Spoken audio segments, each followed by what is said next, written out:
When people talk about homosexuality, they often ask, is it a choice? I heard it is. Hello, what's your name? Christian. Well, Christian, let's see what the latest science has to say. Oh, that. To help us, here are two gay people, George and Martha. Before we can answer, is it a choice, we must first determine what it means to be gay. How do you know you're a homosexual? The same way you know that you're straight. Since the 19th century, many theories about homosexuality have been offered that are untestable and contradictory. Male homosexuality is the result of an absent father and an overbearing mother. See ya. Stand up straight, dear. And the female homosexual has never recovered from her anger over not having the penis. She wishes to avenge her perceived castration by taking another female as her sexual object. You're kidding me, right? Well, I've always been told that homosexuality is unnatural. Is it? In fact, homosexual relations are common in nature, including zebras, baboons, dolphins, sheep, buffalo, ducks, foxes, elephants, horses, gorillas, moose, house cats, pigs, mice, rabbits, swans, and lions, to name a few. Well, okay, but we're not animals. Human beings have free will. You don't just decide who to love. Settle down there, Martha. Christian does have a point, but let's take a look at the most recent scientific evidence. As they study sexual orientation, scientists are currently looking at three main areas: genes, hormones, and birth order.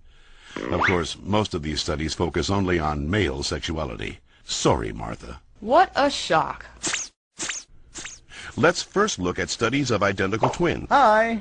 When one identical twin is a gay man, the other twin is gay up to 70% of the time, far higher than would occur if genes played no role.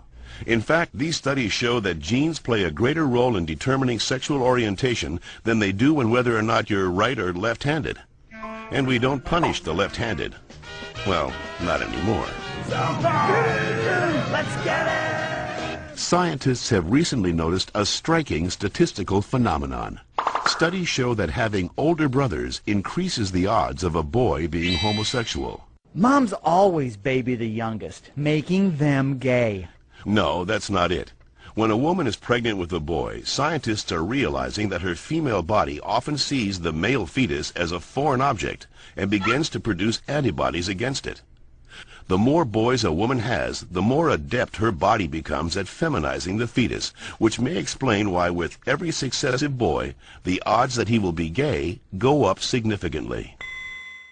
All right, maybe you all accept it, but what about those people who started out gay and say they became straight by discovering God? What about ex-gay ministries? Even so-called ex-gay ministries don't claim to change a person's inner sexual desires, just his or her sexual conduct. We're still gay. If these places really work, why don't they all use the same technique? Why does each ministry experiment its own way? Well, And why have so many members and leaders recanted earlier claims that they were changed?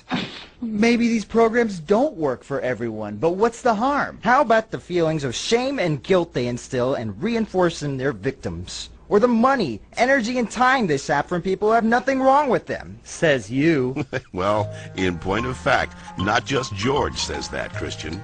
The American Medical Association, the American Psychiatric Association, the American Psychological Association, the American Psychoanalytic Association, the American Academy of Pediatrics, and the National Association of Social Workers have all stated that homosexuality should not be treated as a mental disorder, and that they oppose attempts at reparative or conversion therapy, and that sexual orientation is not a choice and cannot be changed.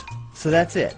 I'm supposed to believe that it's not a choice just because all those doctors and scientists say so? Or you could just ask us. I do know this one girl named Heather who goes back and forth, but she's Shut up.